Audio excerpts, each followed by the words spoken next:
नमस्कार साथियों, आप देख रहे हैं हमारा YouTube चैनल देवेंद्र की पोस्ट। आपका स्वागत है। मैं हूं आपके साथ देवेंद्र शर्मा।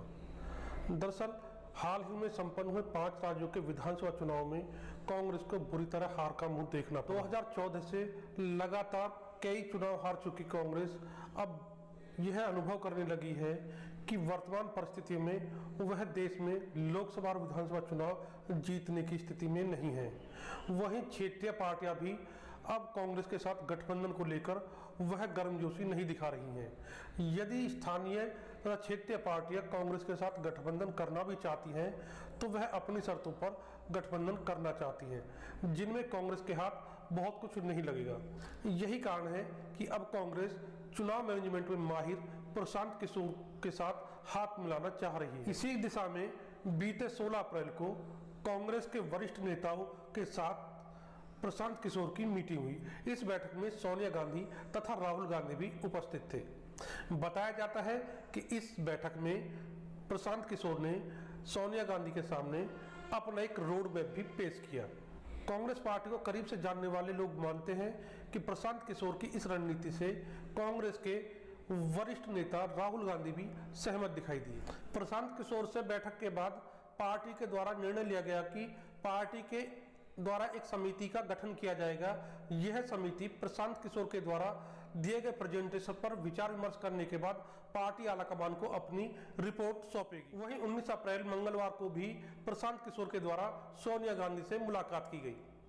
माना जा रहा है कि इस मुलाकात में प्रशांत किशोर के द्वारा कांग्रेस की जीत के लिए जो प्रेजेंटेशन दी गई थी उसके बारे में चर्चा की जाएगी। दरअसल साथियों, आज की इस वीडियो में हम इसी पर चर्चा करेंगे कि प्रशांत किशोर के पास ऐसा क्या रोड मैप है कि वह लगभग गर्त में जा चुकी कांग्रेस को फिर से खड़ा कर सकेंगे। इसके अलावा हम उन बातों पर भी चर्चा करेंगे जिसके चलते प्रशांत किशोर के सामने कांग्रेस में जान फूंकने तथा कांग्रेस को जिताने का संकल्प लेने के सामने समस्याएं आ सकती हैं। तो चलिए साथियों, शुरू करते हैं हम आज का वीडियो। दरअसल प्रशांत किशोर के द्वारा कांग्रेस के वरिष्ठ नेताओं के साथ पिछले महीनों में कई बार संपर्क किया गया। बताया जाता है कि प्रशांत किशोर के द्वारा उत्तर प्रदेश विधानसभा चुनाव से पूर्व पार्टी की नेता प्रियंका गांधी से भी मुलाकात की थी। इतना ही नहीं, प्रशांत किशोर की इससे पूर्व मुलाकात राजस्थान के मुख्यमंत्री अशोक गहलोत और पंजाब के पूर्व मुख्यमंत्री कैप्टन अमरिंदर सिंह के साथ भी हुई थी। हालांकि बीते 16 अप्रैल को हुई इस बैठक में प्रशांत किशोर के द्वारा जो गुरु मंत्र कांग्रेस के नेताओं के सामने रखा गया उसमें पार्टी को उन 370 सीटों पर चुनाव लड़ने की सलाह दी गई है जहां पर वह मजबूत स्थिति में है। इसके अतिरिक्त अन्य सीटों पर वह स्थानीय तथा दूसरी पार्टियों के साथ गठबंधन कर चुनाव लड़े। बताया जा रहा है कि इस बैठक में प्रशांत किशोर के कांग्रेस में शामिल होने की भी चर्चा हुई। संभव है कि आगामी भविष्य में प्रशांत किशोर कांग्रेस के द्वारा अपनी राजनीतिक पारी की शुरुआत करें।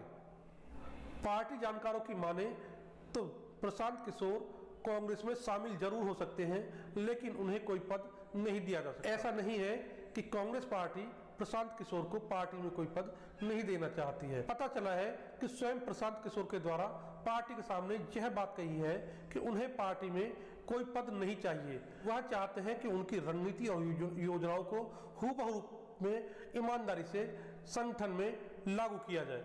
प्रशांत किशोर कांग्रेस को उसके पुराने दिनों को लौटा पाएंगे या नहीं, यदि लौटा भी पाएंगे तो किस रूप में लौटा पाएंगे, यह अभी दूर की कौड़ी है। जबकि सबसे पहला सवाल यह है कि कांग्रेस के अंदर पिछले कुछ समय से चल रही अंदरूनी कलह पर प्रशांत किशोर किस तरह पार पाएंगे। कांग्रेस पार्टी के अंदर G20 के नाम से मशहूर गुट, जिसमें वरिष्ठ नेता गुलाम नबी आजाद, कपिल सिब्बल, आनंद शर्मा, मनीष तिवारी सहित कई बड़े नाम शामिल हैं, वह पार्टी की नीतियों से नाराज। 16 अप्रैल शनिवार को हुई पार्टी की बैठक में जिसमें किशोर के द्वारा पार्टी नेताओं के सामने अपना प्रेजेंटेशन प्रस्तुत किया गया था, इस बैठक में G23 संगठन का एक भी नेता शामिल नहीं हुआ था। ऐसे में इस बात से इनकार नहीं किया जा सकता कि यदि कांग्रेस पार्टी प्रशांत किशोर के ऊपर बड़ा दांव खेलते हुए उसकी रणनीतियों और योजनाओं पर भरोसा करते हुए उन्हें लागू करती है और इससे पूर्व पार्टी G23 ग्रुप के नेताओं को विश्वास में नहीं लेती है तो स्थिति और बिगड़ सकती है। प्रशांत किशोर को पार्टी में बिना G23 ग्रुप के नेताओं को विश्वास में लिए ही यदि बड़ी भूमिका दे दी जाती है तो इससे G23 ग्रुप के नेता नाराज होंगे। इस ग्रुप के नेता ऐसे नहीं हैं जिनके ऊपर पार्टी अनुशासनात्मक कार्रवाई कर बाहर का रास्ता दिखा सके। इनकी हैसियत इतनी अधिक है कि यह पार्टी को तोड़ सकते हैं। यदि इन्हें पार्टी से बाहर कर दिया जाए तो पार्टी के अस्तित्व पर ही सवालिया निशान खड़े हो सकते हैं। पार्टी जानकारों की माने तो यदि प्रशांत किशोर कांग्रेस पार्टी से अपने राजनीतिक जीवन की शुरुआत करते हैं तो उन्हें पार्टी का महासचिव या सोनिया गांधी का राजनीतिक सलाहकार बनाया जा सकता है, जिसकी भूमिका अभी तक अहमद पटेल निभाते आ रहे थे। यदि G23 ग्रुप के नेताओं को विश्वास में लिए बिना प्रशांत किशोर को इतनी बड़ी जिम्मेवारी पार्टी के अंदर दी जाती है तो इससे पार्टी के अंदर असंतोष भड़क सकता है। प्रशांत किशोर के द्वारा बिहार में भी नीतीश कुमार के साथ हाथ मिलाया गया था और नीतीश कुमार ने उन्हें अपने राजनीतिक दल जनता दल यूनाइटेड में राष्ट्रीय उपाध्यक्ष बनाया था। लेकिन जनता दल यूनाइटेड के वरिष्ठ नेताओं को प्रशांत किशोर की पार्टी में यह भूमिका पसंद नहीं आई। जब पार्टी के अन्य नेताओं के साथ प्रशांत किशोर के वैचारिक टकराव होने लगे तो उन्होंने पार्टी को छोड़ दिया। अब सवाल यह उठता है कि लंबे समय से हार से जूझ रही कांग्रेस पार्टी का मनोबल रसातल में पहुंच चुका है। ऐसे में उसे अपने पार्टी के कार्यकर्ताओं को मनोबल को ऊंचा उठाने के लिए एक जीत की आवश्यकता है और इस जीत को तलाशने के लिए वह किसी भी हद तक जाने की तैयारी कर चुकी है। यही कारण है कि उसने प्रशांत किशोर के ऊपर आंख मूंदकर बड़ा दांव खेलने का विचार बना लिया है। लेकिन इस रास्ते में यदि सबसे बड़ा रोड़ा कोई है तो पार्टी के अंदर ही पनप रहा G23 ग्रुप है, जो प्रशांत किशोर को बड़ी भूमिका सौंपने के खिलाफ है।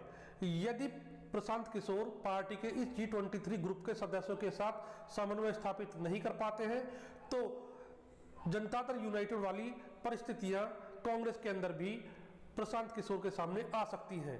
पूर्व में भी प्रशांत किशोर के द्वारा कांग्रेस पार्टी को अपनी सेवाएं देने का प्रस्ताव किया गया था तथा इस दिशा में पार्टी के कुछ नेताओं के द्वारा कदम भी आगे बढ़ाए गए थे। लेकिन पार्टी के अंदर इस G23 ग्रुप के द्वारा प्रशांत किशोर के द्वारा कांग्रेस पार्टी की नीतियों में हस्तक्षेप तथा उन्हें किसी अन्य भूमिका को दिए जाने का विरोध किया। इस बात से इनकार नहीं किया जा सकता कि प्रशांत किशोर के द्वारा अपने रणनीतिक कौशल से कई पार्टियों को चुनाव जिताया है। इनमें साल 2014 में भारतीय जनता पार्टी, बिहार में जनता दल यूनाइटेड, पश्चिम बंगाल में तृणमूल कांग्रेस, दिल्ली में आम आदमी पार्टी तथा तमिलनाडु में DMK जैसे शामिल। लेकिन यह भी सत्य है कि कांग्रेस पार्टी को गर्त से निकालने के लिए प्रशांत किशोर को एडी चोटी का जोर लगाना होगा। यदि प्रशांत किशोर साल 2024 में होने वाले लोकसभा चुनाव के लिए कांग्रेस की तरफ से बैटिंग करते हैं तो यह भारतीय राजनीति को मत कर कांग्रेस के लिए अमृत निकालने जैसा होगा। लेकिन यह भी सही है कि अमृत निकालने से पहले उन्हें कांग्रेस के अंदर विष के रूप में उपस्थित गुटबाजी से पार पाना होगा। यदि वह इस गुटबाजी से पार नहीं पा सके तो कांग्रेस के लिए अमृत खोजना उनके लिए बहुत मुश्किल साबित होगा। कुल मिलाकर यही कहा जा सकता है कि एक लंबे समय तक देश की राजनीति पर राज करने वाली कांग्रेस को जीत की डोज देना प्रशांत किशोर के लिए एक बड़ी चुनौती साबित होगा। आज के अंक में सिर्फ इतना ही। आपके लिए एक नया वीडियो लेकर फिर हाजिर होंगे। तब तक नमस्कार। साथियों, यदि आपको हमारा वीडियो अच्छा लगा हो तो हमारे YouTube चैनल को सब्सक्राइब कीजिए। वीडियो के बारे में आपकी क्या राय है और कांग्रेस को जीत दिलाने में प्रशांत किशोर को किन किन चुनौतियों का सामना करना पड़ सकता है तथा प्रशांत किशोर क्या भूमिका निभा सकते हैं, इस बारे में आप हमें अपनी राय कमेंट बॉक्स में लिखकर अवश्य बताएं। धन्यवाद।